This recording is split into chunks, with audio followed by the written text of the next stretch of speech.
I invite you to settle in for a tale that intersects human relationships with ancient philosophy, focusing on a subject we often tiptoe around: certain habits that unknowingly can make people think you're, well, creepy. Now, creepy is a loaded term, an accusation that lingers beneath polite smiles, a label that can isolate you from social circles or raise silent red flags among acquaintances. And yes, it's easy to dismiss such judgments as shallow or unfair. But if there's one thing I've gleaned from over a decade studying Stoicism, it's that we shouldn't ignore the collective signals we receive from others. If a pattern of behavior triggers discomfort or suspicion, then it matters, because it indicates you're acting in ways that conflict with the harmony Stoicism encourages in social life. To be sure, Stoicism is often caricatured as a purely inward discipline, managing your emotions, focusing on what you can control, that sort of thing. Yet a deeper reading of Marcus Aurelius or Seneca reminds us that we are social creatures by nature. We thrive in communities, needing mutual trust and respect to flourish. If your mannerisms or remarks unintentionally alienate others, dismissing their reactions as ignorance might deprive you of opportunities for deeper connection and personal growth. And so we'll talk about these 6 bad habits that make people think you're creepy with the lens of Stoic thought, and we'll weave in relevant philosophies that echo through centuries, so we can cultivate self-awareness, refine our social presence, and foster goodwill. In doing so, we might just rid ourselves of certain unhelpful habits that push people away without us realizing it. Now, if you are new here, please like the video and subscribe. Statistics show that only 15% of my audience is subscribed to the channel, so if this content has helped you in any way, I ask you to subscribe and hit the notification bell. Let me say at the outset, the aim here is not to bully or shame anyone. We all harbor quirks or impulses shaped by past experiences or anxieties that might strike others as odd. I speak from personal reflection, recalling my younger days when I'd occasionally fixate on someone's approval so intensely that it came across as overbearing. Or times I'd crack jokes at the wrong moment, seeking acceptance but achieving the opposite effect. Over the years, especially as I immersed myself in Stoicism, I began to see how certain attitudes or habits telegraph discomfort, leading folks to keep their distance. So, if you've felt misunderstood, or if you've been told you give off a strange vibe now and then, consider these insights not as condemnation, but as a gentle mirror. A mirror that we hold up, in Stoic fashion, to examine our actions free of excessive guilt or denial. Now, let me set the stage with a thread of Stoic reasoning. Marcus Aurelius, in his journals, often asked himself whether he was acting in accordance with the logos, the rational order that connects us all, acting out of alignment with that universal reason, whether by indulging excessive impulses or ignoring social courtesy, undermines our relationships. Meanwhile, Seneca emphasizes the need to avoid useless fuss or behavior that draws negative attention for no meaningful end. And Epictetus instructs us to remain mindful of how we appear to the community, not out of vanity, but out of respect for the cooperative nature of human existence. If certain behaviors create fear or revulsion in others, even inadvertently, we're effectively sabotaging the Stoic principle of harmonious coexistence. So, in a sense, addressing these creepy habits is as much a Stoic project as controlling anger or envy. Let's talk about creepiness. It's a subtle phenomenon. People can't always articulate why a particular gesture or phrase sets off alarm bells. They'll often say something intangible about your vibe. Perhaps you stand too close when talking, or your laughter seems a beat too late or too prolonged. Maybe you intrude on personal boundaries, or your stare lingers. None of these things are illegal, but they can sow discomfort. From a philosophical vantage, the question arises, are we living in harmony with nature if our manner triggers alarm in those around us? Likely not. We might be letting fear, ego, or indifference to norms direct our behavior, causing micro-clashes in social interactions. Stoicism encourages mindful self-observation. If what we do consistently yields negative social feedback, we owe it to ourselves and to our community to examine why. Yes, some might retort, I shouldn't care what people think. I'm free to act however I please. Indeed, personal freedom is cherished, but Stoicism contends that while we can't control others' impressions, we do well to note consistent patterns of adverse reactions. If many people, or people we trust, find our approach unsettling, it may signal a genuine problem in how we present ourselves. Dismissing their input as superficial underestimates the Stoic call to foster relationships built on mutual respect. Our freedom shouldn't trample the social dimension of life, just as we want to preserve our moral independence without ignoring empathy. If certain habits keep sabotaging that empathy, we do ourselves and others a disservice. Over these next sessions, 4 parts in total, each long and deeply considered, I want to walk you through 6 core habits that commonly spawn that creepy label. But keep in mind, I don't intend to read them as commandments, never do X, but to unravel what impulses or insecurities might drive these behaviors and how Stoic and related philosophies can help us overcome them. Along the way, I'll share how integrating virtue ethics, reasoned reflection, and self-control can transform these problematic tendencies into more wholesome engagements with people. Because that's the Stoic goal. Not to fear conflict or condemnation, but to refine ourselves so we bring out the best in others and in ourselves with composure. Now, if you're a man between 25 and 65 years of age, you might have faced or even exemplified these habits in workplace flirtations gone awkward, or in gatherings where conversation took a cringe-inducing turn. Age doesn't exempt us. We might be 60 and still exhibit a boundary blindness reminiscent of adolescence, or we might be 30 and so anxious about being liked that we overcompensate, inadvertently making folks uneasy.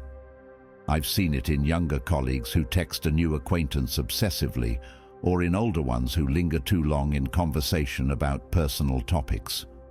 The Stoic vantage offers a path out, a method to quell those anxious drives and align our outward expressions with a balanced inner state.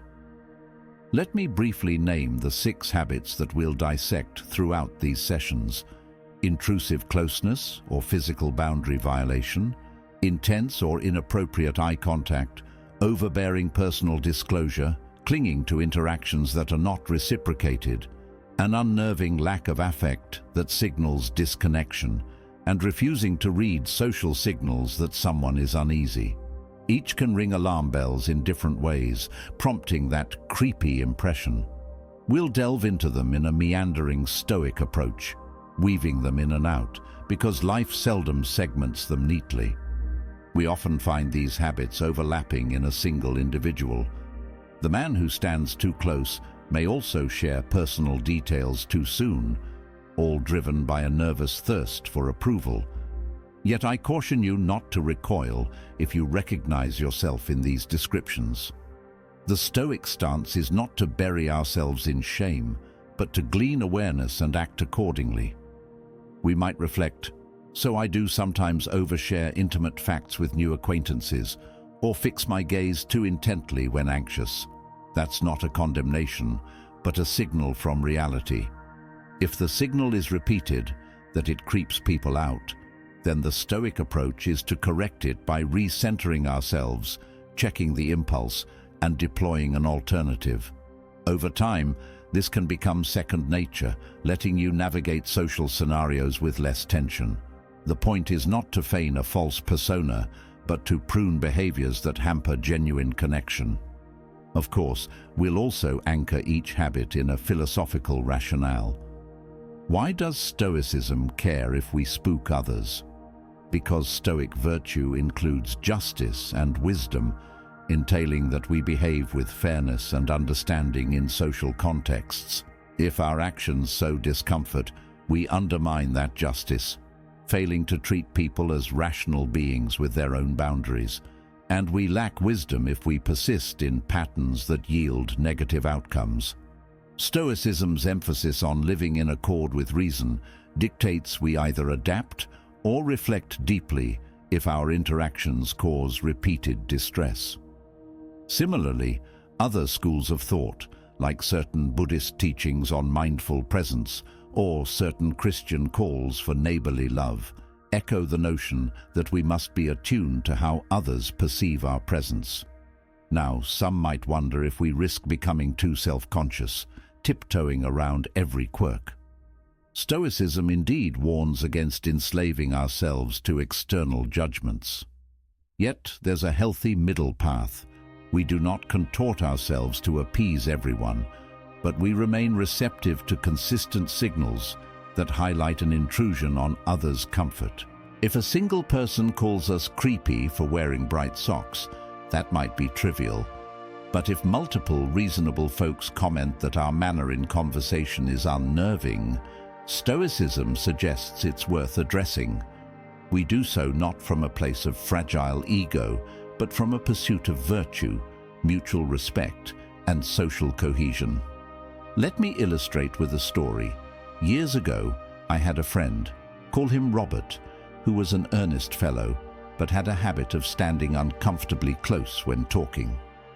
People either leaned back or stepped aside. He never understood why acquaintances kept minimal contact with him. After repeated mild complaints, he brushed it off as them being overly sensitive. Then one day, at a small gathering, a woman politely told him she felt cornered whenever he spoke, as he'd inch forward with each sentence, blocking her escape route. Robert was initially offended, but in time recognized the pattern was genuinely invasive. Taking a stoic approach, he realized that ignoring or belittling her discomfort was an act of injustice. He practiced giving people more space, physically, and discovered how quickly they warmed to him once they felt safe. She too later thanked him for adjusting. Their acquaintanceship improved dramatically. That story exemplifies how a seemingly small habit can hamper our social life until stoic self-awareness prompts a shift. Similarly, a colleague of mine had a habit of oversharing personal troubles the moment he met new co-workers. He thought he was being open, forging camaraderie. In truth, many found it jarring and slightly unsettling, like he was unloading emotional burdens on strangers. A stoic lens taught him to hold some boundaries, not out of secrecy, but out of respect for the natural pace of relationship building. By curbing the impulse to reveal every personal woe at first handshake, he gave people time to see his more balanced side. Soon, he formed deeper friendships precisely because he learned to calibrate disclosures. That's no betrayal of authenticity. It's acknowledging that trust grows gradually. As we progress, we'll examine these patterns in more detail, each weaving together a stoic remedy. For now, I'd stress the overarching stoic principle at play: mastery over fleeting impulses. Often the creepy vibe arises because we let internal anxieties or desires commandeer our outward behavior, ignoring the subtle cues from the other person that say, "This is too intense or out of place." Stoicism trains us to maintain mindful presence, scanning not only our internal state, but also how we affect the environment around us. If that environment signals alarm, Stoic wisdom says we adapt within the bounds of virtue. Our ego may bristle, "Why must I always adapt to them?" But if we seek truly harmonious social ties, we do so gladly for the sake of fostering better human connections. Moreover, we'll tie this discussion to the concept of emotional boundaries as well. People can be creeped out when they sense you do not respect their emotional privacy, like pressing for personal information too soon or prying into details they aren't ready to share. Stoicism, with its emphasis on rational empathy, suggests we approach others with curiosity tempered by tact. We learn to read the moment, gauge if they reciprocate interest, and refrain from forcing deeper intimacy if they appear hesitant. By practicing temperance, one of the cardinal Stoic virtues, we ensure we don't cross lines that lead them to recoil. Let me also clarify, many of these habits aren't malicious. Some folks linger in stares not to intimidate, but because they're anxious or lost in thought. Others might overshare from a desire for closeness, not from a manipulative ploy. Yet, unintentional or not, the result can be off-putting. Stoic reflection helps us own the consequences of our actions, even if we didn't intend harm.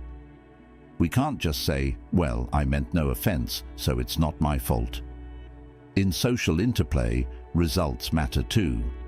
The Stoic question becomes, if my approach routinely triggers negative feedback, how can I refine it for more constructive outcomes while staying genuine? We'll also see how these Stoic guidelines differ from typical social rules. Many how-to guides might say, don't stand closer than 2 feet, or don't stare more than 3 seconds. Stoicism doesn't rely on rigid formulas. It urges you to develop a deeper awareness of nuance.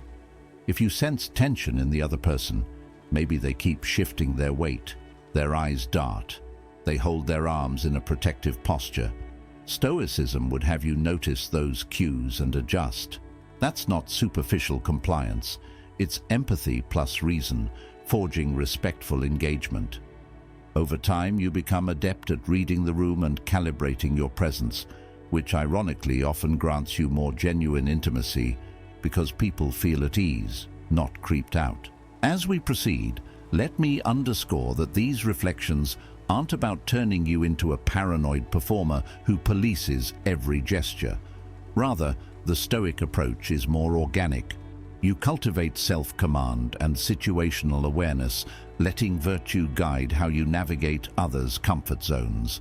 That way you remain truly you, just a you who is mindful not to overshadow or unnerve. The result is a more tranquil social life, free from puzzling rejections or silent suspicions that hamper your ability to build trust. In each of the upcoming parts, we'll examine the specific habits in detail, from ignoring personal space to clinging to forced rapport, from failing to read signals that someone wants to exit a conversation, to continuing an intense stare far beyond normal. These are often subtle mistakes. We'll see how a Stoic mindset can rectify them. We'll also draw on other philosophical thoughts, maybe a bit of Aristotle's golden mean, which resonates with Stoic ideas about moderation, or certain Buddhist parallels about mindful presence. The synergy is that various wisdom traditions converge on a single truth. To live harmoniously, you must be aware of how your actions impact others and remain open to correcting course if you inadvertently cause unease.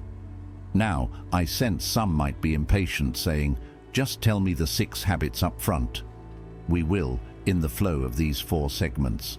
But I prefer we approach them gradually, each woven into a Stoic lesson, so we understand the why behind each and not just the what. Because it's easy to say, don't do X. But if we lack the philosophical grounding, the correction might remain superficial. Stoic reflection ensures the change is internalized, so you're not just following a rule, but genuinely embodying respect for others' boundaries. That's far more lasting than a memorized tip. A final note. If you're a man in the 25 to 65 age range, you might have grown up in eras or cultures with varied norms about personal space, emotional expression, or directness. Some older men might recall a time when being overly persistent was seen as flattering, whereas modern sensitivities label it as harassment or creepiness. Stoicism helps you adapt with grace, acknowledging that times evolve, and rational courtesy demands we align with current norms of consent and comfort. Just as we adapt Stoic teachings to modern careers or technology, we adapt them to modern social expectations. The fundamental Stoic principle is unwavering: avoid harm, cultivate virtue, but the application must keep pace with real-life contexts. Thus, we set the stage for a thorough reflection. We've seen how your moral center, empathy, and self-awareness form the backbone of addressing behaviors that spark the creepy label. In the next parts, I'll methodically present each habit, show how it might manifest, and tie it to a Stoic corrective, focusing on controlling impulses, reading subtle cues, practicing mindful restraint, and above all, remembering that building trust is key to living in harmony with others. If we manage that, we not only avoid repelling people, but actually draw them closer, forging deeper connections grounded in mutual respect. That, after all, is what Stoicism celebrates: reasoned fellowship that uplifts everyone involved. So rest assured, we won't shame these habits. We'll dissect them with Stoic calm, gleaning the wisdom that leads to real transformation.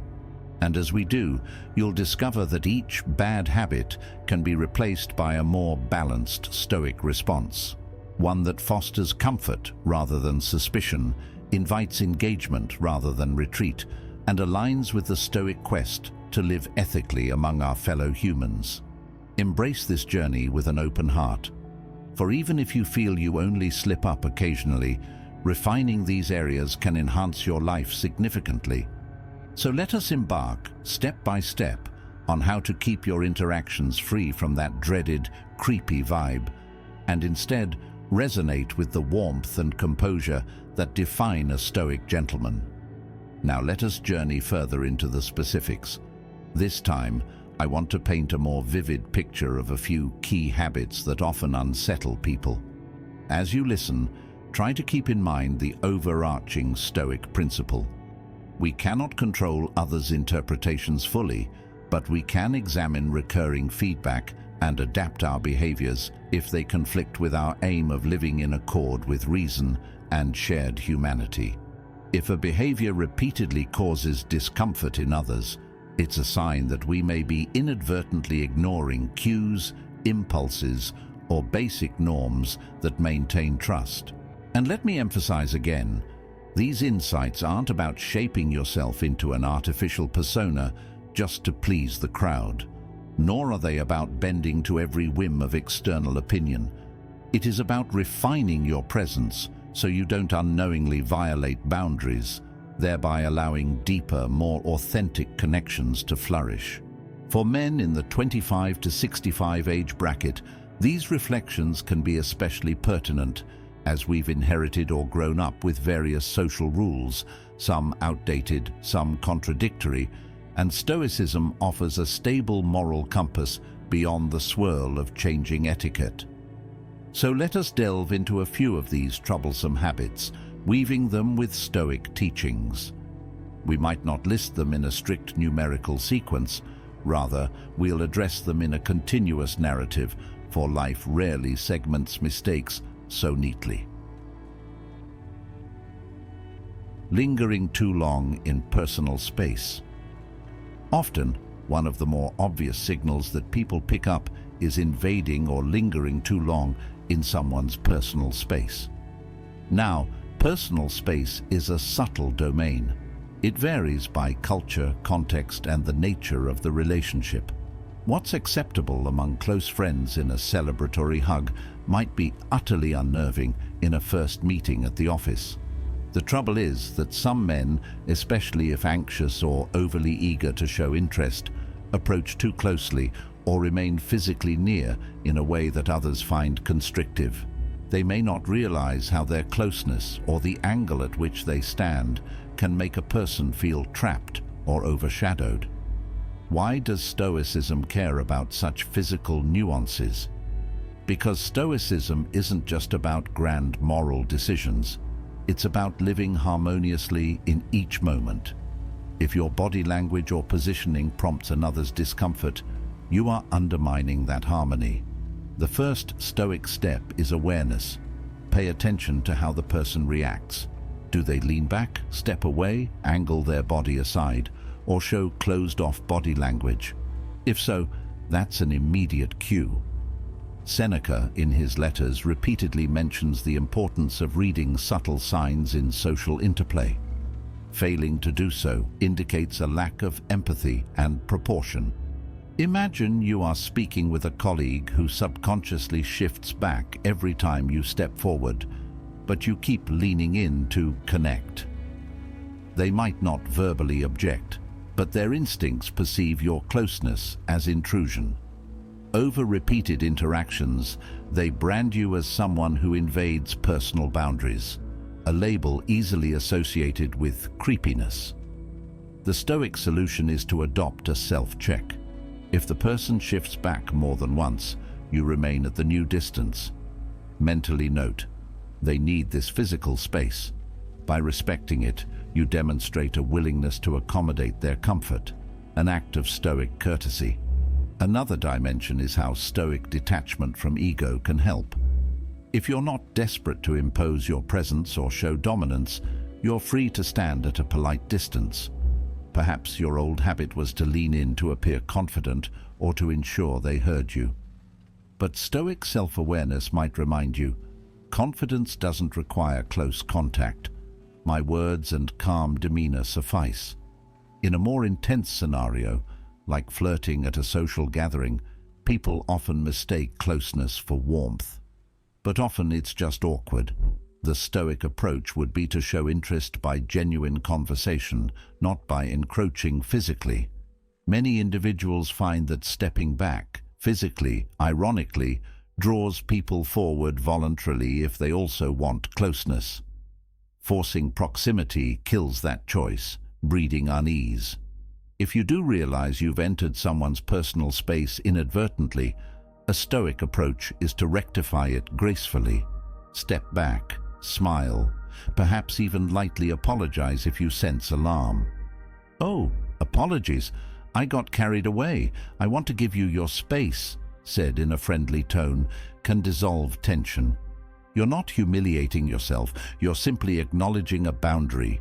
Over time, you become adept at maintaining a respectful zone from the start, preventing the creepy label from even arising. In practice, Stoicism teaches that we should aim for social synergy, not sabotage. Mindful distance fosters synergy. Excessive or unnerving eye contact. Another frequent culprit that leads to creepy impressions is excessive or unnerving eye contact. Eye contact is powerful. It signals attentiveness, confidence, or sincerity. But held too intensely or too long, it can morph from engaging to threatening, especially if accompanied by minimal blinking or a rigid facial expression. Some men adopt a power stare misguidedly, believing unwavering eye contact shows alpha status. Others, out of social anxiety, end up staring blankly because they're overthinking. Either scenario can unsettle the person you're talking to. Stoicism suggests we cultivate a warm but balanced gaze. Neither avert our eyes in timidity, nor lock in an unrelenting stare that makes someone feel cornered. If you sense the other person darting their eyes away or giving nervous laughter, it might be a sign your gaze is too fixed. We can check ourselves. Am I focusing on them as an object, or am I in a reciprocal exchange? The Stoic notion of human fellowship implies a give and take, not a one-sided inspection. Eye contact should breathe. Look them in the eye while they speak, but occasionally shift your gaze to nod or reflect, then return. This natural flow signals that you're engaged, but not fixated. If you suspect your stare is intense, practice a less anxious approach. Let your eyes move to their mouth occasionally, or glance aside when you think, then back to them. The Stoic principle of moderation, temperance, applies. Total avoidance is also off-putting, but unstoppable staring is the other extreme. The middle path, guided by empathy, ensures you share comfortable engagement.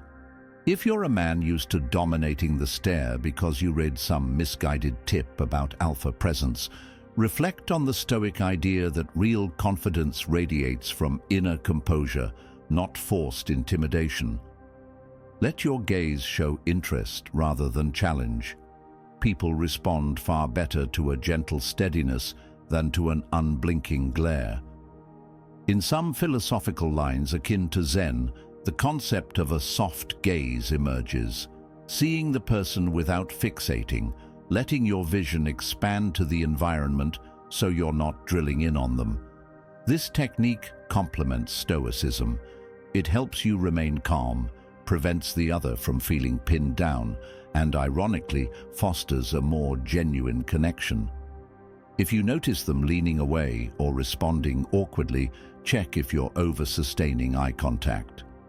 A Stoic approach calls you to adapt fluidly.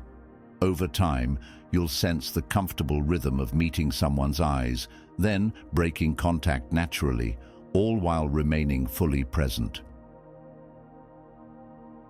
Pushing personal or intimate conversations too quickly. A third habit that often earns the creepy label is forcing intimate or very personal topics early in an acquaintance.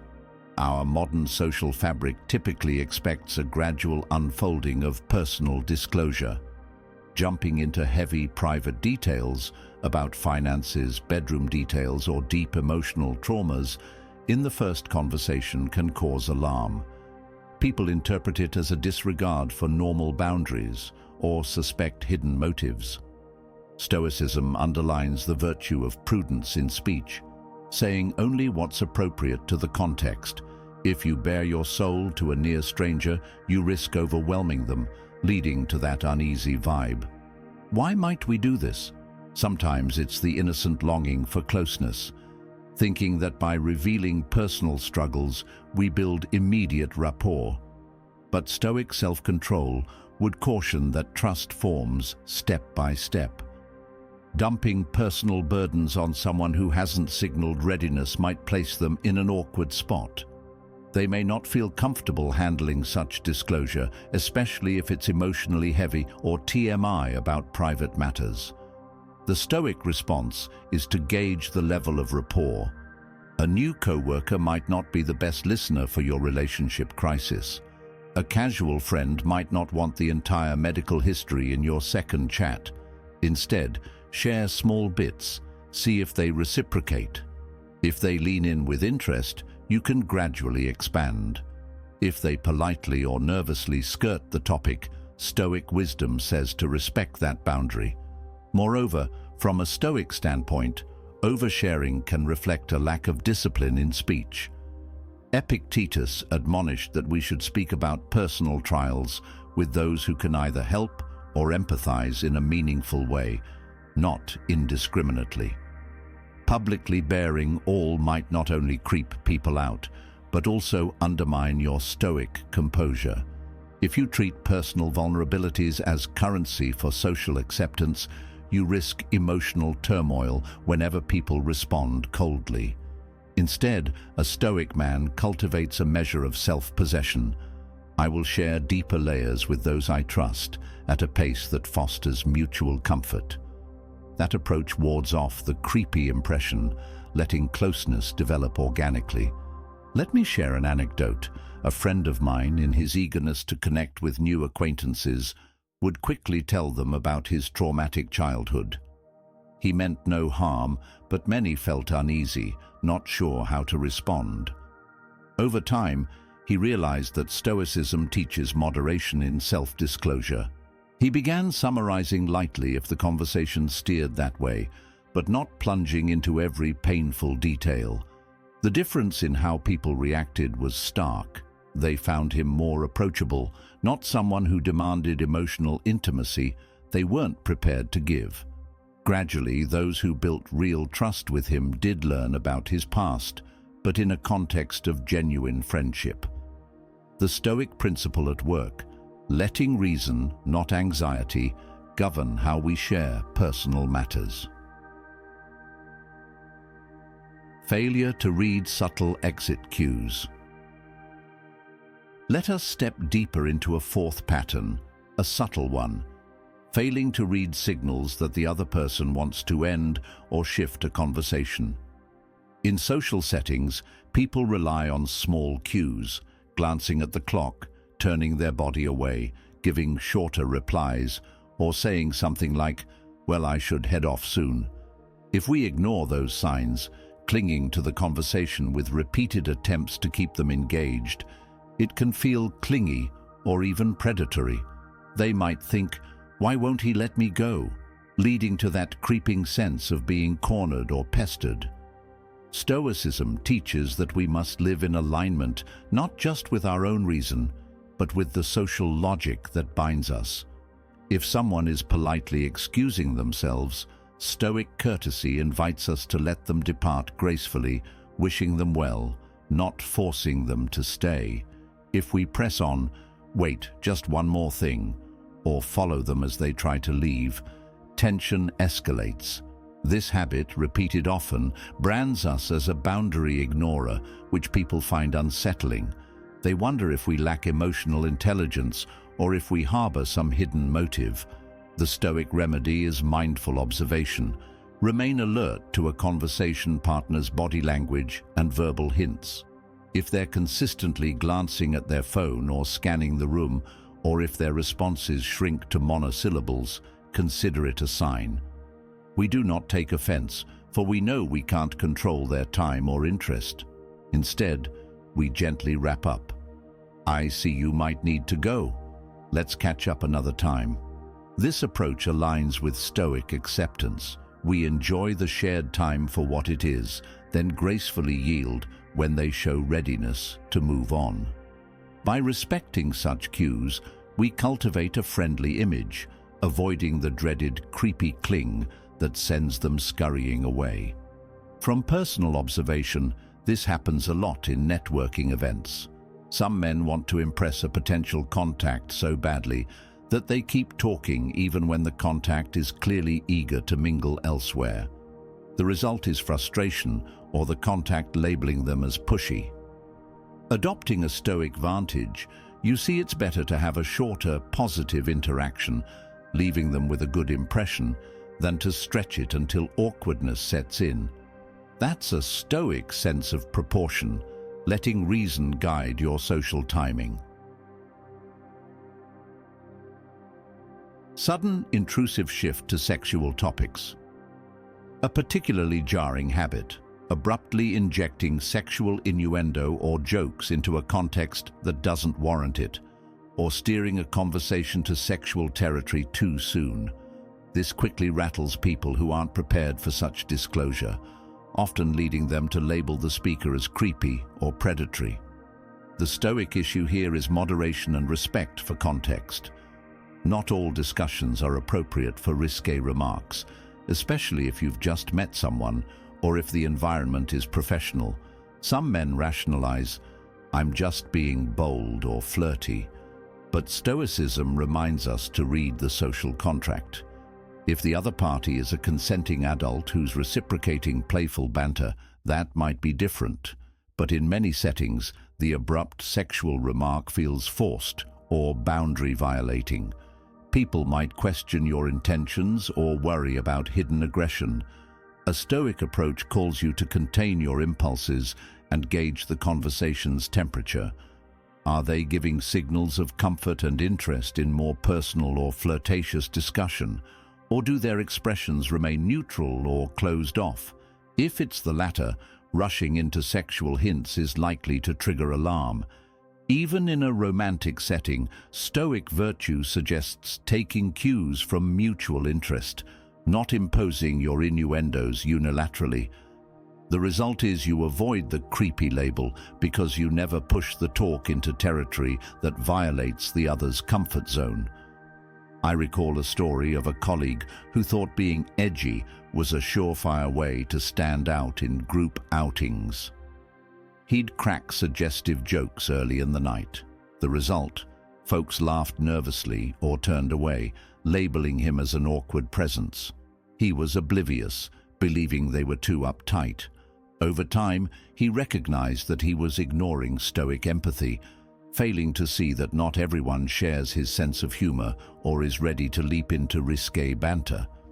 By practicing restraint and focusing on more universal conversation topics first, he found people warmed to him. Later, if the vibe was collectively more playful, the group might indulge in mild jokes. The difference was timing and mutual readiness. Stoicism fosters that sense of timing, not forcing sexual commentary just to spice up the chat. Creepy silence or emotional unresponsiveness. On the flip side, it might sound paradoxical, but excessive silence or a robotic lack of affect can also register as creepy. Stoicism is sometimes misconstrued as emotional numbness, so let's clarify. Stoics do not repress feelings into a monotone facade. If you show no reaction to emotional cues, someone shares joyful news, you stare blankly, or they express sadness, you respond with eerie detachment. This can unnerve them. It's different from calm empathy, which acknowledges their feelings with measured warmth.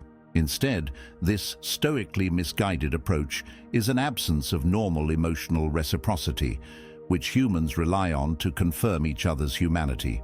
Why does it unnerve people? Because we're social beings who expect a bit of mirroring. Smiles returned, sympathy and sorrow, mild excitement for good news. When all they get is a blank stare or an unchanging expression, they might suspect callousness or something off psychologically. He's so stoic he doesn't care, they think, or does he even have emotions? This leads to that creeping sense of an uncanny presence, someone not quite human in their emotional resonance. In actual Stoic texts, you see the call for rational mastery over destructive passions, but also repeated references to compassion, goodwill, and honest emotional responses. So if you find yourself defaulting to a Stoic-inspired poker face, remember that giving minimal acknowledgement to another's feelings can isolate you. A Stoic approach is to remain calm inside, but still express genuine acknowledgement outside. A gentle nod, a brief congratulatory phrase, a warm look. That doesn't compromise your Stoic calm.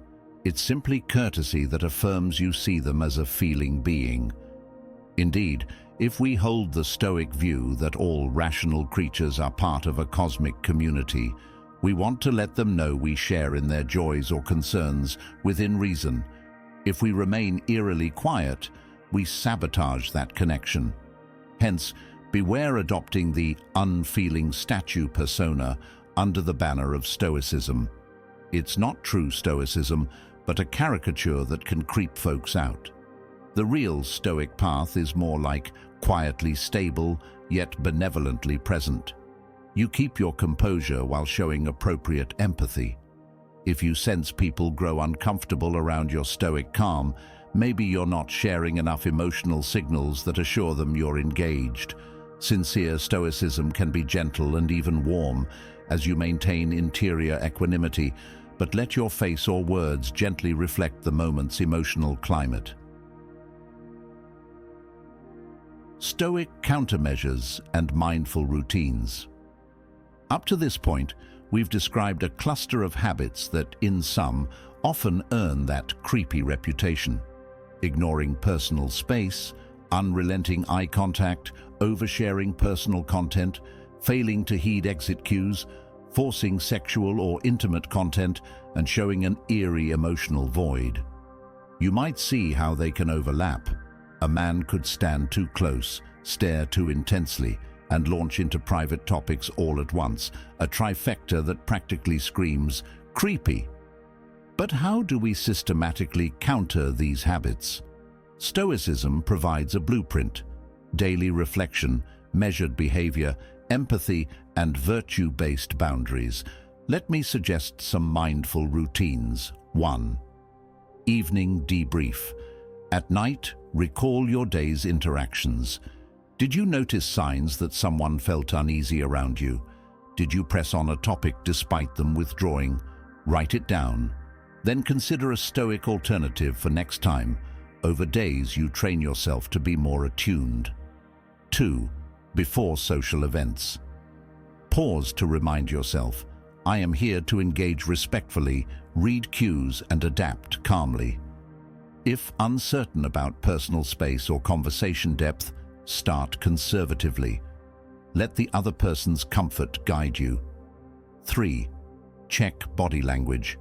Periodically in a conversation, note if the other leans away, looks at their watch, or shortens their responses. If so, consider politely winding down or shifting topic. 4. Calibrate disclosure. When meeting new people, share moderate details, see if they reciprocate, only go deeper if there's reciprocal comfort. 5. Soft eye contact. Practice letting your gaze be present but not fixed. If you sense tension, lighten up, look away for a moment, then return naturally. 6. Acknowledge emotions. If someone shares good or bad news, respond with a gentle expression, a small smile, a nod, or a phrase that shows understanding. Avoid blank Stoic face syndrome. This doesn't compromise your calm, it merely respects their emotional input. These are practical guidelines, not rigid dogmas. Over time, you internalize them so you're not constantly micromanaging your behavior. You simply become more conscious and respectful. People sense the difference between forced politeness and a genuinely Stoic presence that respects boundaries. Reflections on why this matters.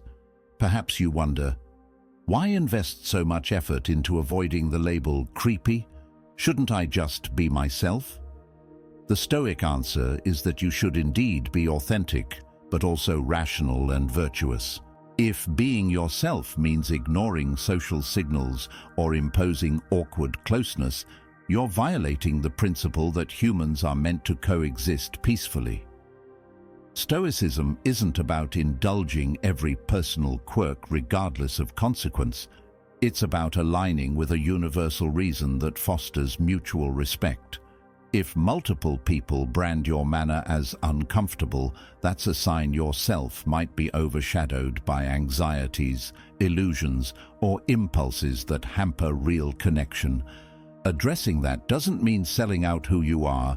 It means refining the unhelpful aspects so you can engage with people from a place of balanced authenticity. Additionally, creeping someone out can have real social costs. It can cost you job opportunities, friendships, or romantic prospects. Beyond self-interest, it can harm others by causing distress or anxiety. The Stoic ethic of justice compels us to minimize harm where we can.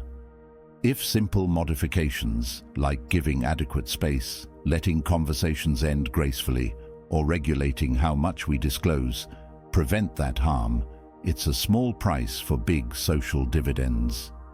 We retain a calm conscience knowing we haven't inadvertently harmed or alarmed others. Stoic perspective on self-respect versus pandering. Of course, there's a potential pitfall. We do not want to bend so far that we chase everyone's fleeting comfort at the expense of genuine expression. Stoicism warns against becoming a chameleon just to appease. The balance is, you remain true to your moral center, but if there's a consistent pattern that your behavior unsettles people, you examine it rationally. If it's something trivial, like your sense of style that's just unconventional but not harmful, Stoicism might say, continue if it aligns with virtue and does no real harm. But if it crosses basic respect or fosters consistent unease, you adapt. For instance, wearing bright clothing might be an eccentric taste, no big issue, but standing inches from someone's face or unloading personal trauma in the first minute of meeting them are not purely stylistic choices. They directly affect the other's comfort. Hence, the Stoic approach is discerning. Ask, Does this habit serve any rational, constructive aim, or does it risk undermining social goodwill for no beneficial end? Usually, creeping behaviors serve no genuine purpose except to vent our anxieties or neglected boundaries, so Stoicism would counsel us to correct them. If, on the other hand, someone finds you creepy simply because your worldview or philosophical stance differs from mainstream, that's a separate matter. Stoicism doesn't demand you hush your beliefs to avoid any friction, only that you express them with courtesy and avoid forcibly imposing them where unwelcome. Merging these principles into daily life. You might be asking how we unify these reflections into a coherent approach. Let's trace a hypothetical scenario. You attend a casual social gathering. You notice a new acquaintance, Sam, who seems interesting. In the past, you might have approached him quickly, standing close, bombarding him with personal stories, and sustaining unwavering eye contact out of eagerness to bond. This time, Stoic awareness kicks in. You greet him politely, stand at a comfortable distance, exchange basic pleasantries, and watch for signs of mutual interest. You maintain moderate eye contact, enough to show attention but not a fixed stare. If he seems engaged, you proceed to lightly share relevant personal anecdotes, letting him also speak about himself. If after a few minutes you sense him scanning the room or giving signals he wants to circulate, you graciously wrap up, telling him it was nice chatting and maybe you'll reconnect later. You leave him with a positive impression. You were affable, respectful, not overbearing. Imagine how different that is from overshadowing him with closeness, pushing conversation deeper than he wants, or forcibly extending the encounter. One approach fosters a comfortable introduction, the other conjures the dreaded, creepy vibe. Over repeated social events, you see how adopting these Stoic methods yields more genuine and relaxed connections. You also maintain your sense of self, because you're not playing a role, you're simply applying reason and empathy in real time, steering away from extremes that trouble others. Should you slip up occasionally, maybe you overshare or hold someone's gaze too long, use Stoic reflection that night to refine your approach. That is how we gradually uproot these habits. Life rarely shifts in one dramatic epiphany. It's day-by-day mindful correction that cements Stoic growth. If a friend or relative points out your behavior, don't bristle with pride. Instead, see it as valuable feedback, filtering it through Stoic reason. Is there truth here? If so, let me adapt. If not, I won't be upset, for I decide how to handle external critiques. Over time, your social presence becomes a calmer channel for genuine exchange, rather than an inadvertent source of alarm. Looking ahead. In the upcoming segments, we'll further solidify how these principles and specific corrections not only free you from that creepy label, but also deepen your Stoic integrity. We'll examine how to handle potential conflicts when someone does call you creepy, how to respond if they misinterpret your politeness or Stoic calm as something sinister, and how to integrate allied philosophical views, like certain aspects of mindful communication or the golden mean from Aristotle, so that your social engagements flourish. By the end, my hope is you'll have a comprehensive Stoic roadmap to navigate interpersonal realms with confidence, sincerity, and a well-honed sensitivity to others' comfort. Thus, we continue on this path, acknowledging that Stoicism, at its best, merges moral clarity with a keen sense of human psychology. If you approach each day with the readiness to adapt kindly, maintain your composure, and respect unspoken boundaries, you become not only less creepy, but more magnetic in a quiet, grounded way. People sense they can trust you because you neither invade them nor belittle them, and your presence feels safe. That safety is a potent foundation for real bonds, whether friendly, professional, or romantic.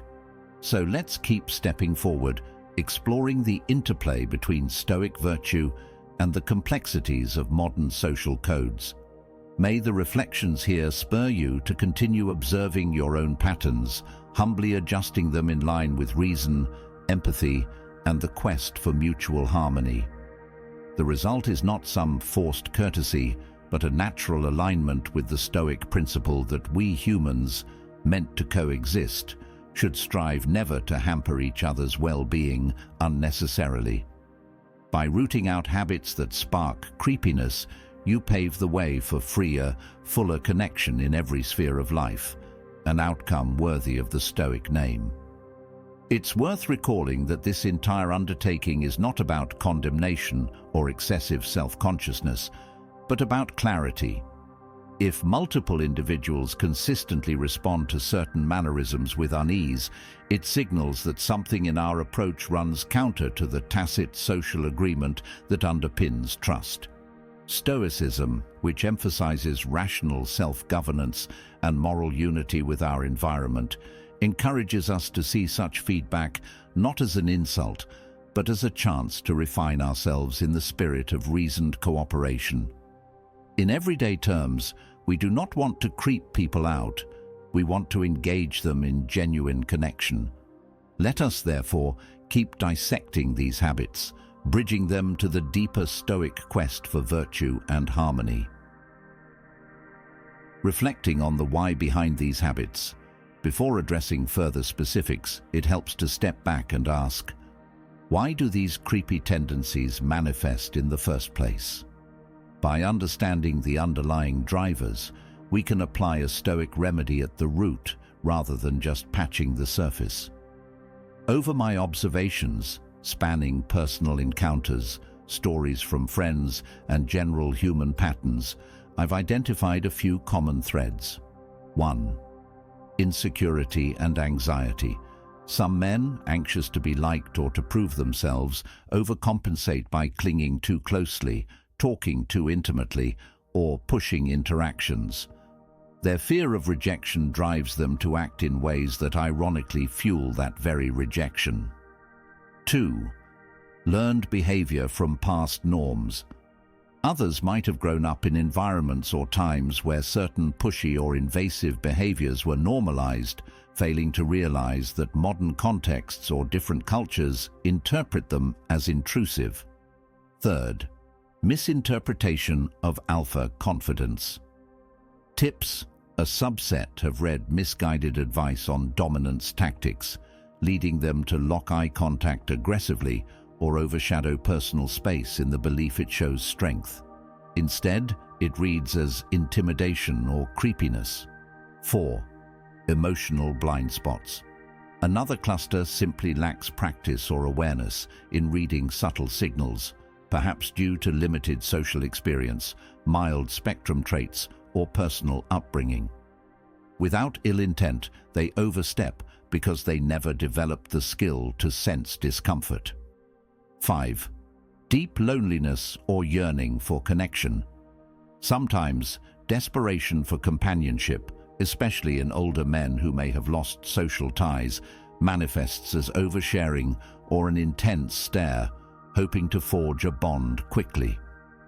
Recognizing these roots, a Stoic approach would say, tackle the insecurity, the misconception, or the blind spot at its core. If you're anxious about being disliked, build your inner fortress so you don't rely on external reassurance. If you come from a different generational or cultural norm, Stoic reflection helps you adapt to the environment you inhabit now. If you've latched onto alpha illusions, Stoic self-examination can show you that true strength arises from calm moral authority, not from forcibly dominating a conversation. If you have an empathy gap, Stoic training in mindful observation can gradually sharpen your ability to read cues. If you're lonely, Stoic presence can help you practice patience and gradual rapport building rather than quick, forced intimacy. You have now reached the halfway mark of the video. I congratulate you for trying to become a better version of yourself, And I also humbly ask you to leave a comment, as it helps my channel immensely. If you do not know what to comment, just write "better" every day, so I know you reached this far, and don't forget to subscribe for more content like this. Also, I've linked some books on Stoicism that helped me become the man I am today, and will also help you achieve a Stoic mindset. Habit revisited: the clinging or obsessive follow-up. We touched on it lightly, but let's devote a bit more to the habit of clinging or obsessive follow-up, sending too many messages, repeatedly trying to extend contact when the other shows lukewarm or negative signals. This can look like texting someone every hour, even if they respond minimally, or showing up uninvited at their spots. People often interpret it as stalking or hovering, which is indeed creepy if it continues despite polite rebuffs. Stoicism advocates the golden principle: act only within your sphere of control and respect others' autonomy. If you keep messaging someone who replies late or not at all, you're ignoring a fundamental Stoic insight. Their choice about how much to engage is beyond your domain. Pushing them or flooding them with attempts forces them into a corner, evoking aversion. Seneca would say that we must avoid vain efforts to dominate circumstances outside our command.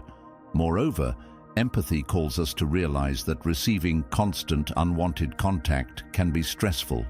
Adhering to Stoic virtue means refraining from behaviors that sow anxiety in others. How to break that habit?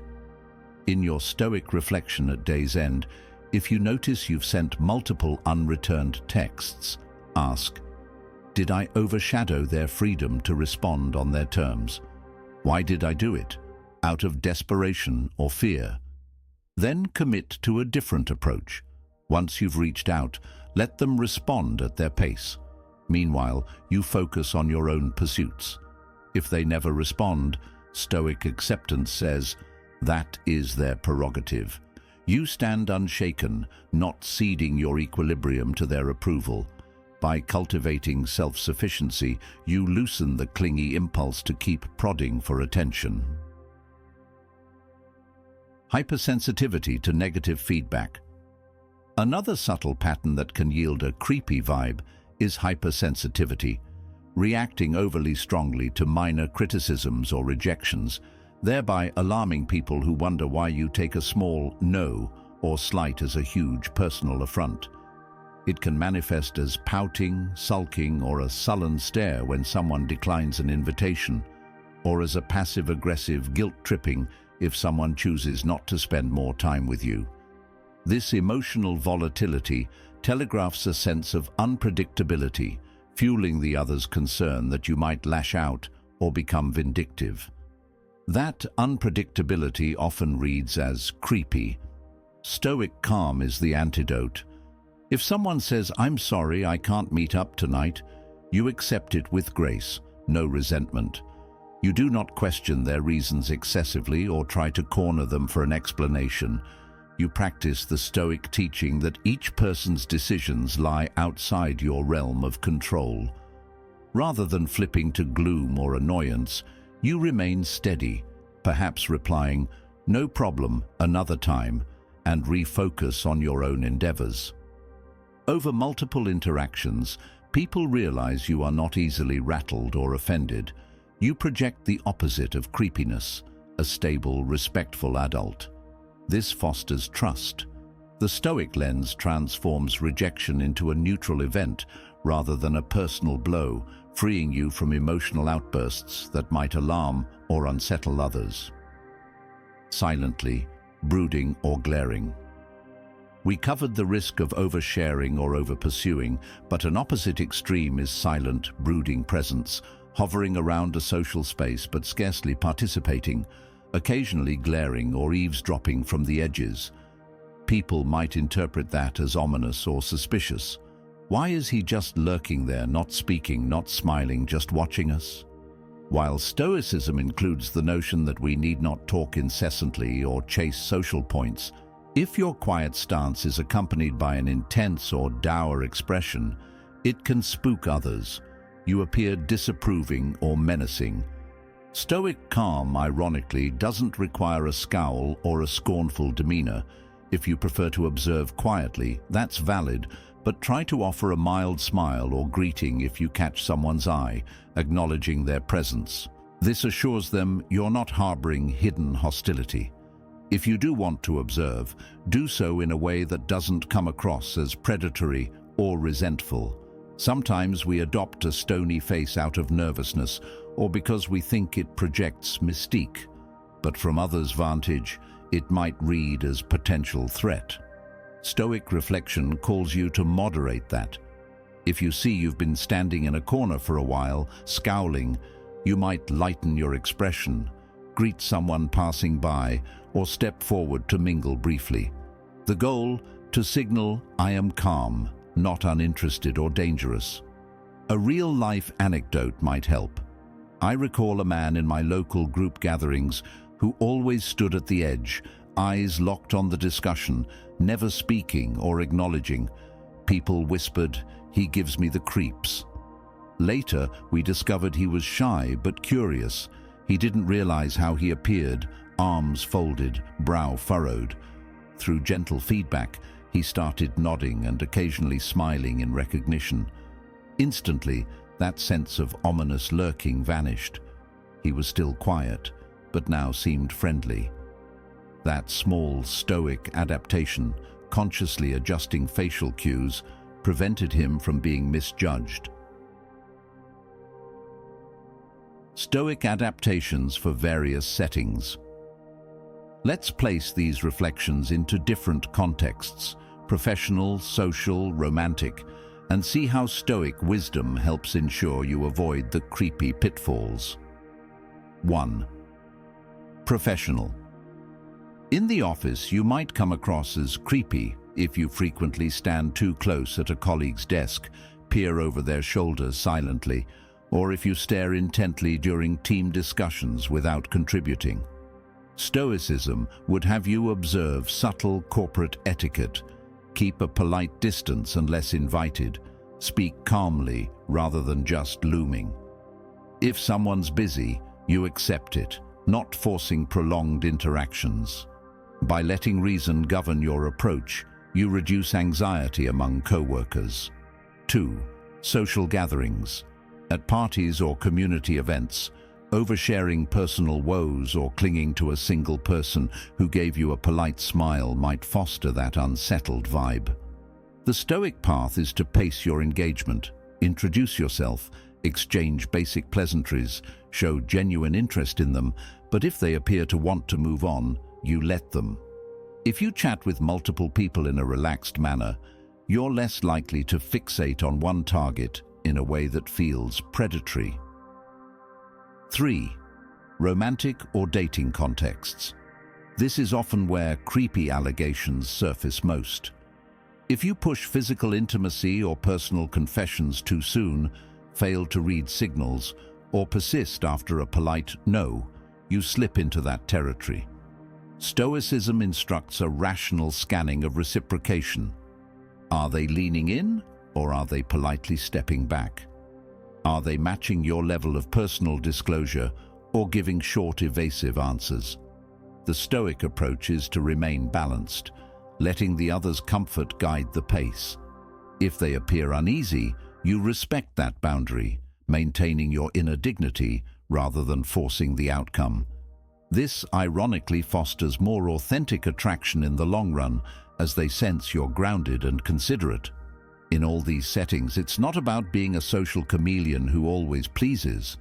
It's about not imposing yourself in a way that triggers alarm or revulsion, and that is fully consistent with Stoic courtesy. You keep your moral independence, yet you avoid the missteps that cause others to label your presence as unsettling. Stoic insight, mastering body-mind dialogue. Some men ask, but how do I ensure my body language aligns with Stoic calm? The key is consistent training of your mind. If you approach social scenarios with interior anxiety or desperation, your body might reflect that in tense posture, forced closeness, or longing stares. If you approach with a Stoic sense of self-composure, reminding yourself you need no external validation to remain at peace, your body naturally conveys a calmer, friendlier posture. In a sense, your outward expression is a mirror of your inward state. So the more you cultivate Stoic acceptance and security in your own worth, the less likely you'll exhibit creepy cues. Epictetus emphasized that externals do not define us. If we cling to someone's approval as if our life depends on it, we betray Stoic independence. This longing can manifest as frantic oversharing or intense proximity. By contrast, if we have an inner anchor, we approach each person as a potential friend or collaborator, not as a solution to our emptiness. That fosters a more measured approach, giving them space, sharing conversation in moderate doses, letting rapport grow if it's natural. There's no impetus to forcibly bind them to us. Hence, controlling the mind's anxieties or illusions about "I must get them to like me" or "I need them to fill my loneliness" is the deeper Stoic work that ultimately prevents creeping. When creepy is used unfairly, it's also crucial to address a nuance. Sometimes the label creepy is weaponized unfairly against men who are just shy or slightly awkward, without them genuinely overstepping norms. Some people are quick to judge anything unusual as creepy. Stoicism helps us handle this scenario gracefully too. First, we reflect whether multiple or reliable sources have given this feedback. If it's a one-off from someone with a bias or prejudice, Stoic discernment might conclude that the critique is unwarranted. We can remain calm, continuing to act with courtesy, unshaken by an isolated opinion. We don't let a single baseless label define us. Stoicism teaches that real truths manifest over patterns. If, on the other hand, it's repeated or shared by people who generally seem fair-minded, we weigh it more seriously. This guards us from overcorrecting based on a single outlier. We keep a Stoic posture of acceptance. We cannot control if someone misreads our quietness or style as creepy. We can only confirm whether our actions truly breach respectful norms. If we are in good conscience that we have not, then we let that label pass without internalizing it. Moreover, Stoic virtue demands we do not lash out at them for calling us creepy unfairly. We simply reassert our calm presence. Over time, others might see that the accusation doesn't hold water. If the negativity persists, we accept that we can't force everyone's acceptance. Hence, Stoicism again offers a middle path. Remain open to constructive feedback, but not enslaved to every stray negative label. Embracing Stoic empathy for mutual benefit. Returning to a positive note, the greatest benefit of addressing these habits is not just avoiding a negative label, but nurturing genuine connection. By giving someone their preferred personal space, by modulating eye contact, by limiting deeply personal disclosures until trust is formed, by gracefully letting them exit a chat, we actually facilitate better relationships. People feel safe, and safe people open up more naturally. The Stoic approach fosters a sense of security and respect that can lead to stronger rapport. Ironically, by not pushing or clinging, we often end up forging deeper ties. This is how Stoicism transcends the superficial, "don't be creepy" advice to become genuinely respect others' autonomy while upholding your own dignity, which can breed warm, enduring alliances. Remember that Stoic empathy includes seeing the other's perspective. If you sense they're uneasy with a certain topic, pivot graciously. If they appear exhausted or uninterested, you let them free of the conversation. If they differ in personal comfort levels about physical closeness, you adapt. None of this betrays who you are. Rather, it shows you're attuned to the social rationality that Stoics champion. And in that empathic stance, you avoid fueling those awkward or alarming vibes. A tale of two outcomes. Let me illustrate with a hypothetical. Imagine two men, each meeting new colleagues at a small dinner.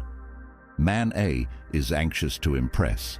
He corners one co-worker with a relentless stare, stands close, overshares personal tragedies, barely notices they're inching away. The co-worker soon excuses themselves, feeling uneasy. The entire dinner sees that co-worker looking uncomfortable, and rumors spread that Man A is kind of off. Man B, on the other hand, enters with stoic calm, greets folks politely, reads their body language. If a co-worker mentions a sensitive topic, he engages lightly but doesn't pry for more detail if they seem vague. He keeps a comfortable distance, maintains warm but not fixated eye contact, and notices when they appear ready to mingle elsewhere, letting them go. He never demands ongoing attention or reacts poorly if someone declines his invitation to continue chatting. People sense he's a balanced presence, and they come away from the dinner trusting him, free of apprehension. Observe how each man's approach yields drastically different impressions among the group. By the end of the night, Man A is labeled creepy, Man B is seen as confident and respectful, despite them both hoping to build workplace camaraderie. The difference is not cosmic fate, but how each man handles the subtle interplay of personal boundaries, emotional cues, and stoic self-control. Rehearsing stoic presence. One method I've found useful is mentally rehearsing stoic presence before social events. For instance, prior to attending a friend's gathering, I might remind myself, I will be calm, I will not cling or overshare, I'll keep moderate eye contact, and if someone signals disinterest, I'll respect that. This short intention setting helps guide me in the flurry of social stimuli. If I catch myself drifting, cornering someone, or letting anxiety push me to fill silences with personal confessions, I recall my stoic anchor. Focus on the other's comfort, not my insecurities. Afterwards, I do a quick reflection. Did I hold someone hostage in conversation? Did I watch for their body language? Did I keep my distance healthy? If yes, excellent. If no, I note the lapses for next time. Over repeated cycles, these stoic habits become natural, requiring less conscious effort.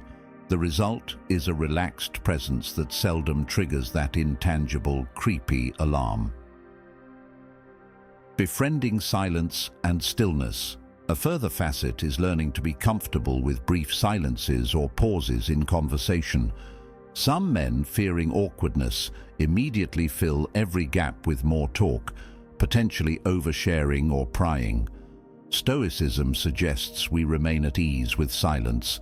A conversation can have little lulls, and that's okay. People may appreciate a moment to reflect. Instead of forcibly bridging the gap with personal or intrusive remarks, you can wait calmly, letting them speak next if they wish. This calm acceptance of silence can reassure them that you're not desperate or pushy. Indeed, Stoics often mention the virtue of measured speech. That means you talk when it serves clarity or connection, not from compulsion to avoid quiet. This approach can mitigate half of the creepy vibe, because many creeped-out feelings arise when someone keeps pushing chatter beyond the other's interest. Reinforcing Stoic centeredness. Ultimately, we see that each creepy habit is a manifestation of misaligned impulses, fear, craving, or obliviousness to boundaries. Stoic practice counters these impulses by cultivating an inner calm that does not feed on external validations, plus empathy that acknowledges the other's autonomy and comfort.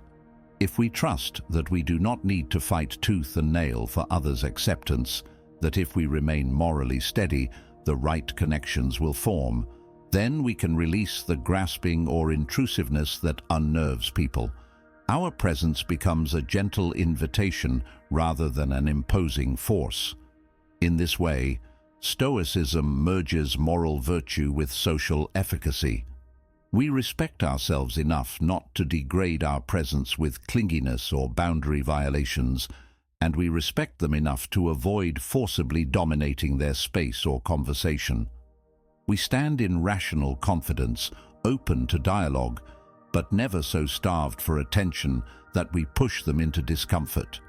And if, despite our best Stoic measures, a particular person still claims we're creepy, we reflect on whether the complaint is valid. If valid, we adjust. If baseless, we continue living by Stoic values unperturbed. This poise underscores the Stoic mantra: focus on what is within your control. Reactions are partly beyond it, but patterns of negative feedback usually hint at something we can indeed modify internally. Synthesis: being a Stoic social presence. Let me paint a final composite of how a Stoic-imbued man navigates social contexts without creeping anyone out. Beforehand, he grounds himself in the intention to engage politely, read body language, and keep any personal revelations or physical closeness in proportion to the evolving rapport. In conversation, he listens actively, offering measured eye contact. If he notices them leaning back or glancing away, he gently scales back intensity, allowing space, not pushing. If the talk stirs emotional territory, he shares at a moderate depth, observing how they respond. He welcomes natural endings to chats. If they show signs of wanting to leave, he respects that, graciously letting them exit without desperation or sulking. If they invite further connection, he proceeds at a pace that remains comfortable for both. If conflict or misunderstanding arises, he remains calm, clarifies any confusion with honesty, possibly explaining his perspective if relevant. He doesn't respond with anger, nor does he cling in panic. Afterwards he reflects: did I maintain courtesy, empathy, and Stoic composure? Did I inadvertently push too hard? If so, I'll remember next time, refining my approach. This style emerges from a well of Stoic self-sufficiency and a respect for others' autonomy, two pillars that can dispel creepiness at its source. People sense that you're not overshadowed by your own insecurities or hidden agendas, that you accept their boundaries, and that you carry a calm sense of self that doesn't rely on cornering them or bombarding them with forced closeness. Looking ahead to the final part, we have now illuminated many of the ways Stoic practice can dismantle or prevent those creepy habits, be it oversharing, ignoring signals, or clinging too tightly. Still, there remains a final layer: how to handle potential backlash or to fully integrate these Stoic changes into a life that fosters not just non-creepiness, but genuine warmth and connection. In the concluding part, we'll address more advanced Stoic reflections: how to respond if someone confronts you about a perceived creepiness, how to maintain progress in the long run, and how to reconcile Stoic restraint with authentic emotional expression in a way that actually endears people to you. We'll also see how these lessons amplify the Stoic virtues: wisdom, justice, courage, temperance, in the sphere of everyday interactions, ensuring that our quest to avoid creepiness aligns with a more profound pursuit of moral character. Until then, I encourage you to continue observing yourself in social moments.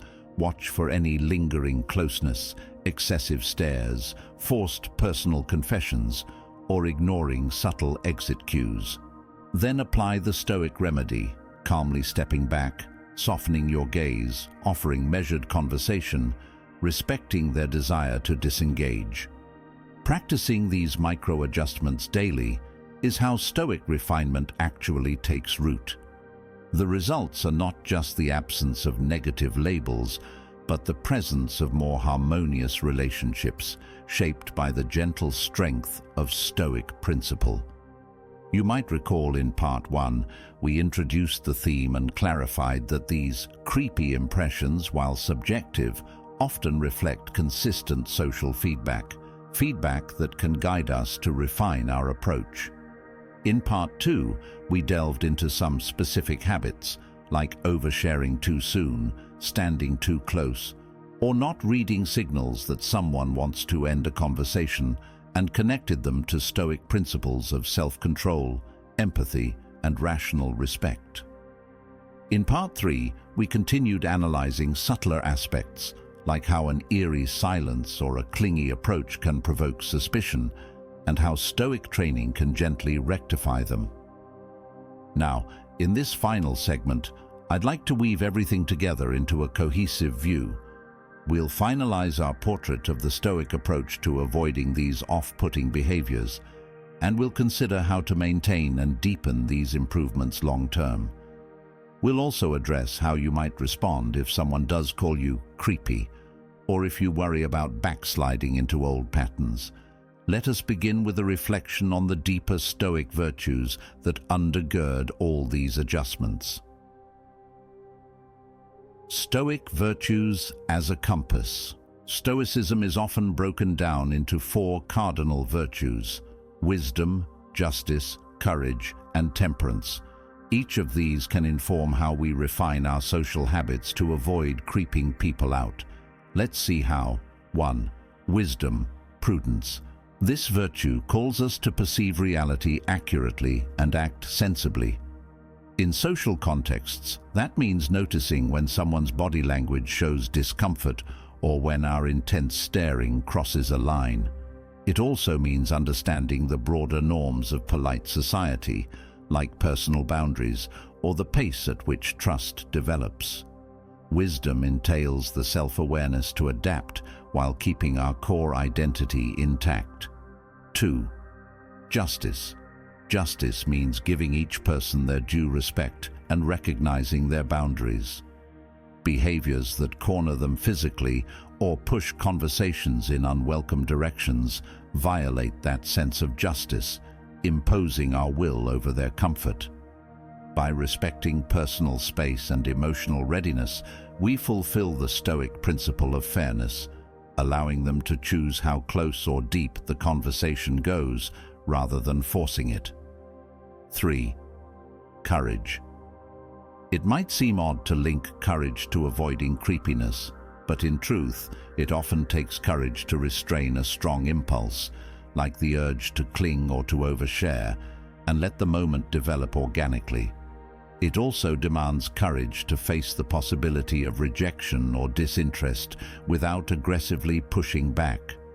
A Stoic man stands secure in his worth, so if the other is not reciprocating, he calmly endures that disappointment rather than smothering them with attempts. That is moral bravery, the willingness to accept outcomes we don't control. 4. Temperance. This might be the most direct. Temperance is about moderation, recognizing the right measure of closeness, the right timing to share personal info, the suitable length of eye contact, and the readiness to yield conversation space. Overstepping these measures signals an intemperate nature, one that might seem creepy. By practicing moderation in every aspect, touch, disclosure, presence, we avoid overshadowing people or making them uneasy. When we apply all 4 virtues, we stand on firm ground, forging social ties in ways that seldom alarm. People sense we carry ourselves with moral clarity, we treat them equitably, we accept potential rejection or boundaries with composure, and we moderate our expressions. Even if they can't name it Stoic virtue, they feel safe, a contrast to the tension evoked by intrusive or unsettling mannerisms. Maintaining a stoically improved presence. After recognizing and adapting these habits, the next challenge is ensuring we don't revert to old patterns.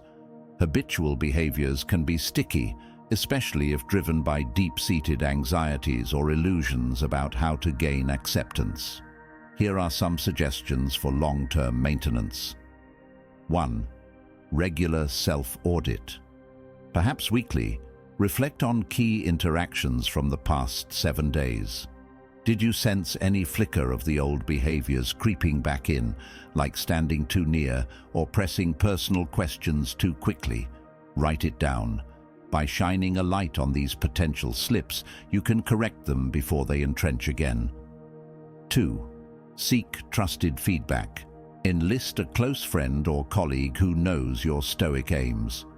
Ask them occasionally if they notice you adopting any worrisome mannerisms, intense stares, clingy conversation, etc. Sometimes an outside observer can see what we miss from inside our own head. 3. Practice emotional grounding. If anxiety is the root cause of oversharing or fixating on someone's attention, continue training your Stoic calm. Through brief meditative moments or negative visualization, remind yourself that you remain whole even if not everyone engages with you deeply. This reassurance quells desperation that can lead to pushy or unnerving behavior. 4. Celebrate progress.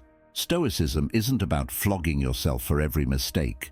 Each time you notice you gave someone adequate space or read their exit cue gracefully, let that success strengthen your confidence. Positive reinforcement ensures the new approach becomes second nature rather than forced courtesy. 5. Adapt as contexts evolve. Cultural norms, workplace structures, or personal relationships can shift. Keep watch to see if certain interactions call for more or less formality. Stoicism is fluid, not rigid. If you move to a culture where folks stand closer, or if you befriend someone who's more open to personal topics quickly, you still apply Stoic empathy to gauge that context.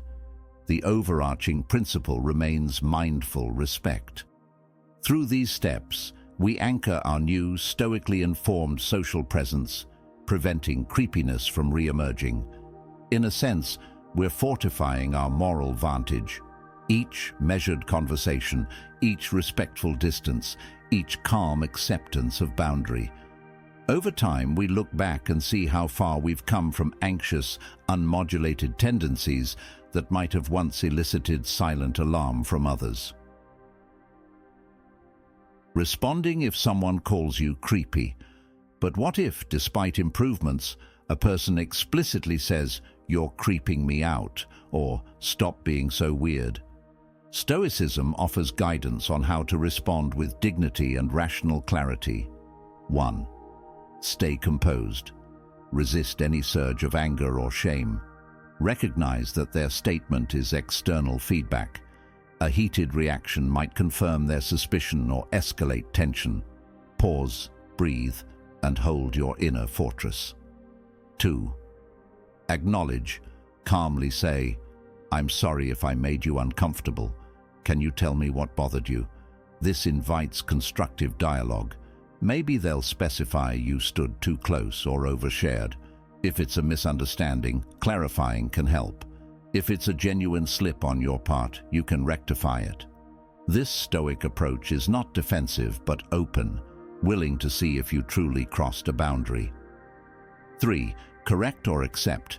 If indeed you realize you overstepped, offer a brief apology. "I understand. I didn't mean to push. I'll give you space." Then do so. Do not cling or argue about whether they should find it creepy. Their comfort is their domain. Stoicism respects that. If, alternatively, it's a baseless label, like they're mocking your quietness or your style that is not actually invasive, you can politely clarify your stance and let them believe as they wish. You don't have to force them to change their view. You remain stoic, unruffled, continuing your moral course. 4. Learn and move forward.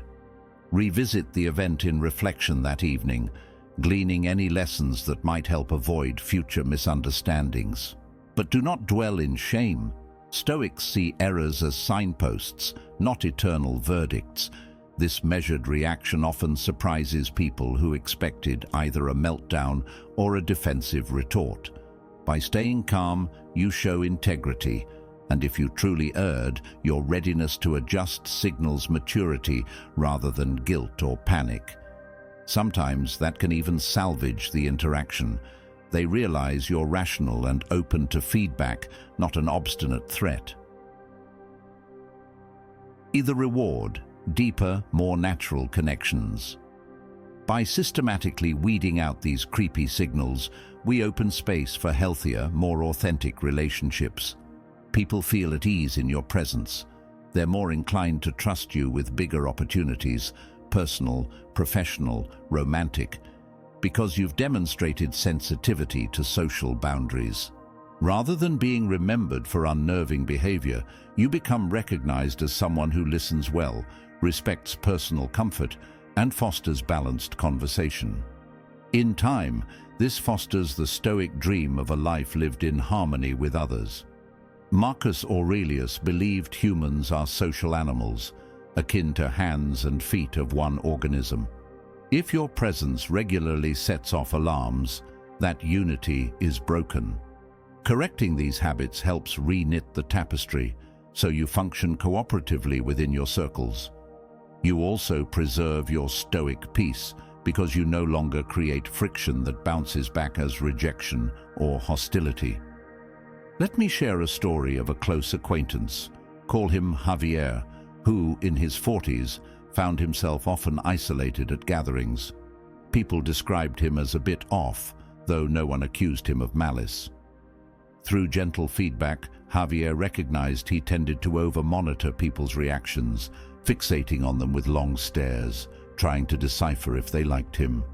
He'd also ask personal questions too soon, hoping to accelerate bonding. This well-meant intensity triggered wariness. Over months, Javier applied Stoic reflection, reminding himself before social events that genuine rapport grows gradually, that he didn't need immediate reassurance. He practiced scanning not only their faces, but also the environment, preventing the unbroken stare. He shared small talk at first, letting them reciprocate or steer deeper topics. Soon, folks found him approachable. He's calmer now, more relaxed. Freed from that uneasy vibe, he began forming lasting connections. His Stoic transformation overcame the creepy label, replacing it with friendly, thoughtful guy.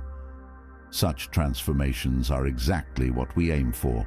We see that the label creepy can be undone by consistent changes in how we carry ourselves and how we interpret feedback. Stoicism ensures we remain anchored in rational self-respect, not flailing about in desperation or illusions. The net result is a life enriched by open doors instead of silent shutters drawn against us. Integrating lessons across all spheres. It's helpful to revisit the broad strokes. Physical boundaries. We keep awareness of personal space, not crowding or cornering others. Eye contact. We maintain warm but not intense stares, letting our gaze breathe naturally. Appropriate disclosure. We avoid unloading deep personal or sexual details too early. Heeding exit cues. We let conversations end when the other signals a wish to leave or switch topics. Pacing emotional intensity. We read the moment, not forcing deeper intimacy or heavier topics prematurely. Balanced emotional presence. We avoid extremes, lurking in silence with a dark aura, or unleashing chaotic oversharing. Instead, we exhibit calm, respectful engagement. Accepting others' autonomy. If they set boundaries or decline further contact, Stoic acceptance keeps us from pushing. These guidelines, if internalized, drastically reduce any impression of creepiness. More importantly, they align with the Stoic virtue of living in accord with reason, granting each person the freedom to connect at their comfort level. Over time, your presence becomes a refreshing change in a world where many either force connections or ignore others' signals. Instead, you stand in quiet confidence, content with what emerges naturally and quick to sense when to step back or lighten your approach. Beyond not being creepy, Building real camaraderie. As we near the end of our four-part series, let's consider the positive outcome once these obstacles are removed. If you no longer overshadow personal space, people might step closer to you on their own. If you refrain from fixating or oversharing, they may actually invite you to share or ask deeper questions about you when they feel comfortable. If you let them exit a conversation without resistance, they might return later of their own accord, appreciating your respectful style. In short, Stoic virtue fosters a sense of safety around you, which ironically is a precursor to genuine closeness. Even in romantic avenues, men who curb these unwittingly invasive habits often discover that potential partners relax faster, feeling they aren't being coerced or cornered. The bond grows from mutual curiosity, not from one-sided intensity. The Stoic approach fosters trust. If she sees you respect her signals, her comfort expands. If you listen more than you speak or share personal details slowly, she perceives authenticity rather than neediness. Eventually, a deeper rapport can blossom, one that emerges organically, free from fear that you'll push too far too fast. This process, slower though it may be, is far more robust than any forced attempt at immediate intimacy. Final reflection: Stoic poise among humans. In the large tapestry of Stoicism, these lessons about not creeping people out might at first seem trivial, but in truth, they epitomize Stoic living in a practical dimension, the day-to-day moral calibration of how we treat others. If Stoicism is about living ethically and wisely, that includes how our presence affects friends, colleagues, strangers, or potential mates. If, through misguided impulses, we spawn unease wherever we go, we sabotage the Stoic aim of being a harmonious part of the social order. Conversely, if we embody calm empathy, mindful respect of boundaries, and a willingness to let others choose their comfort level, we become the kind of person people trust, confide in, and respect. That is a quiet, Stoic victory, winning hearts not by force or flattery, but by consistent virtue. Let me close with a story from my circle. A gentleman I'll call Arthur once had a reputation for minor creepiness. He'd stand over your shoulder in the break room, not noticing your discomfort. Over months, as he studied Stoicism, he recognized these patterns. He told me he began mentally reminding himself before each break room visit, keep a light presence. If they shift away, give them room. If the conversation lulls, let them go. The transformation was subtle, but real. Soon, co-workers noticed he was more relaxed and respectful. One day, a co-worker told me, "Arthur's changed. He's easier to talk to, not so intense." I shared with Arthur that compliment. He smiled, quietly proud that Stoic mindfulness had translated into friendlier, more constructive interactions. That small anecdote shows how deeply these changes can ripple, turning an awkward presence into a warmly accepted one. A word of encouragement. As you embark, or continue, on this path of refining your social presence, remember that Stoicism is never about harsh self-condemnation. If you slip up, maybe you had a day where you were clingy or stared a bit too intently, don't plunge into shame. Instead, calmly note it, see what triggered it, and vow a measured correction next time. The Stoic journey is incremental improvement, forging new neural and behavioral patterns through repeated mindful choices. Over time, you'll notice people not only failing to call you creepy, but actively seeking your company, drawn by your calm respect.